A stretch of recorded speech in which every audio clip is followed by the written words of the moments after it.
The United States is a rape culture. Matter of fact, almost every place in the world is a rape culture. And let me tell you what I mean by that, because you probably think I mean something I don't. It is a culture that, because of the way the society is structured, rape is more likely than if society was structured differently. In fact, society makes rape more likely.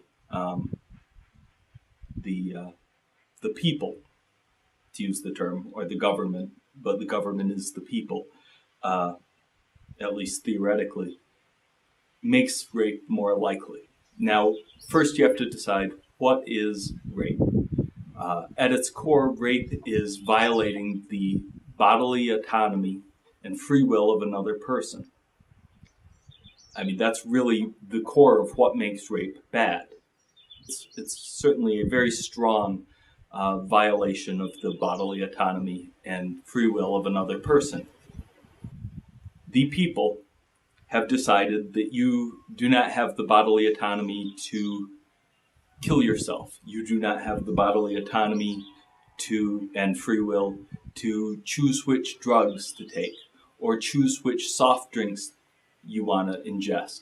You don't have the bodily autonomy to choose where you want to work, when you want to work, how long, and at what price. See, e.g., prostitution. You do not have the bodily autonomy. If you're a minor, you have almost no free will or bodily autonomy whatsoever.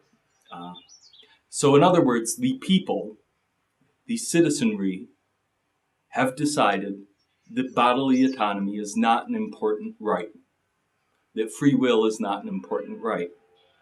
So should it come as any surprise that members of that society, many members of that society, also do not respect bodily integrity and free will?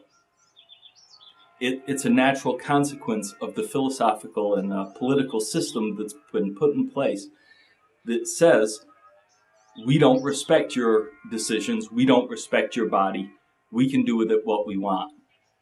Is that any different than the rapist saying, I don't respect your free will, I don't respect your body, I will do with it what I want? When you have all of society saying that is a moral good, to be able to do something with somebody's body that they don't desire, then how can you not imagine that would translate into more people believing that they can rape, more people believing that they can assault people, more thefts, all of those flow naturally from the conception that people's bodily integrity and free will is not important. It's not a value. Now, I would take that one step further and say that it's not only in law. Think about the way we treat the younger members of society, those under the age of majority. I may slip up and use the word children, but I don't know as you could call a 17-year-old a child easily. But those members of society have almost no rights whatsoever. Not legally and not viewed by society and not viewed by their parents. If a person was not a child, you could not force them to do manual labor. Whereas a child you can force to do dishes. If you just picked a person off the street and did that, that's slavery. You can't just do that.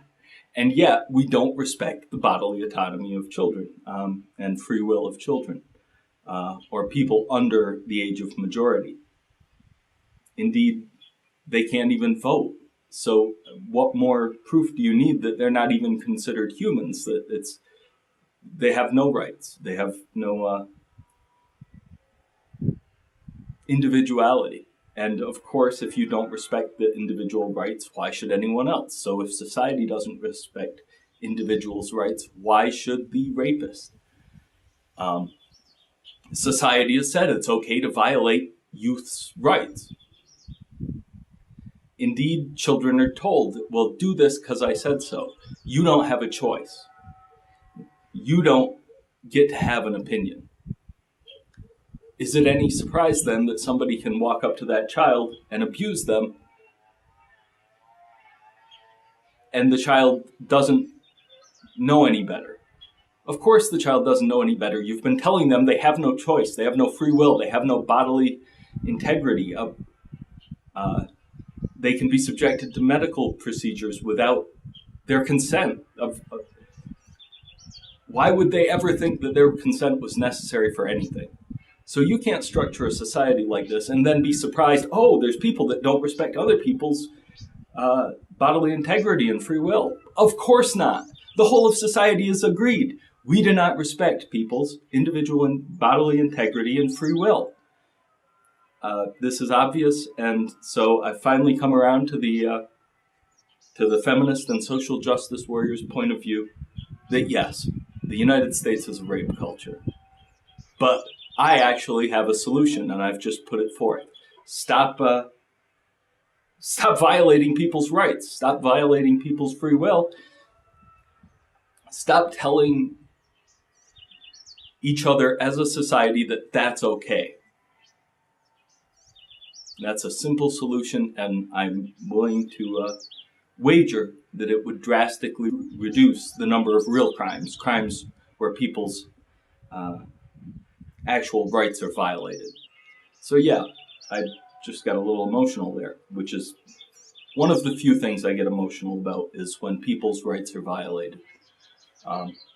When people's free will is not respected. And that's what society and the people have chosen, is that free will won't be respected. People's bodily integrity won't be respected. So yeah, should come as no surprise to you that the U.S. is a rape culture.